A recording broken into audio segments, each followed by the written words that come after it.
আসসালামু আলাইকুম। আমি 18তম নিবন্ধনে ভাইবার সনদ থেকে বঞ্চিত সহযোদ্ধা। আমার নাম সাজুদুর রহমান। আমার মূলত আজকে এই প্রেস ক্লাবে অবস্থান করার কারণ হলো, যেখানে আমরা ভাইবা দিয়েছিলাম প্রায় 83,000, সেখান থেকে আমাদের উত্তীর্ণ করেছে 60,000।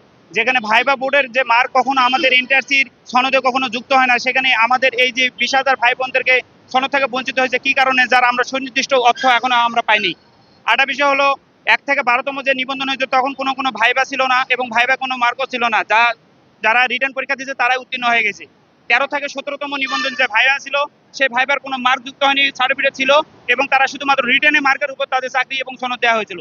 18তম নিবন্ধনে আসে, যেখানে ই সনদে কখনো ভাইবার মার্কই ইঙ্গিত করা নাই এবং আমরা যে ভাইবা দিছি, যে ভাইবা বোর্ডে গেছিলাম, সেই ভাইবা বোর্ডে আমরা রিটার্নের অ্যাডমিট কার্ড নিয়ে গেছিলাম, কোনো ভাইবার অ্যাডমিট কার্ড নেই। কিন্তু 13 থেকে 17তম যে যারা ভাইবা দিয়েছিল, সেখানে ভাইবার অ্যাডমিট কার্ড ছিল, আমাদের উপর কোনো ভাইবার। তাহলে বোঝা গেল যে এখানে শুধুমাত্র রিটার্নের মার্ক অনুযায়ী তাদের সনদ দেওয়া হয়েছিল। কিন্তু কি কারণে আমাদের রিটার্ন দিয়ে পরীক্ষা নেওয়া হলো আর আমাদের কেন সনদ দেওয়া হলো না, এটার আমরা সুনির্দিষ্ট ব্যাখ্যা পাইনি। যখন আমরা এই চেয়ারম্যানের সঙ্গে কথা বলছি, এনটিআরসি চেয়ারম্যান, তখন বলছে আপনাদের উপর বৈষম্য করা হয়েছে, বিষয়টা আমরা খতিয়ে দেখতেছি। কিন্তু আমাদের উপর খতিয়ে না দেখেই তারা এই 18তম ষষ্ঠ গণবিধি তারা প্রকাশ করে সুপারিশ প্রাপ্ত করে দিয়েছে।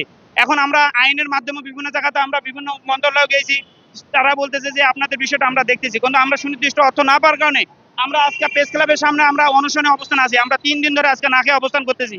একটা মানুষ সর্বোচ্চ মাত্র 3 থেকে 4 দিন না খেয়ে থাকলে মানুষ মৃত্যুবরণ করে। আমরা কালকে এক ভাই আমাদের এখানে অবস্থান করতে করতে তারা সে অসুস্থ হয়ে গেছিল এবং তাকে চিকিৎসা করে তাকে ঔষধপাতি ক্লিয়ার করে সে সুস্থ হয়ে গেছে। আপনার মিডিয়ার মাধ্যমে, বিভিন্ন ভিডিওর মাধ্যমে ওই বিষয়টা দেখতে পাবেন। আরেকটা বিষয় বলে রাখি 1 মিনিটে, আরেকটা বিষয় হলো আমাদের ভাইবা বোর্ডে আমাদের লেখা আছে এনটিআরসিতে, আপনি যদি পিলিতে 40% পাস করেন তাহলে আপনি কোয়ালিফাই, রিটেনে 40% তাহলে কোয়ালিফাই এবং ভাইবা বোর্ডে যদি আপনি 40% তাহলে কোয়ালিফাই। তো 20 মার্কের ভিতরে আমরা 12 মার্কের আমাদের সার্টিফিকেট, যেখানে থাকেন আমরা 40% সার্টিফিকেট হয়।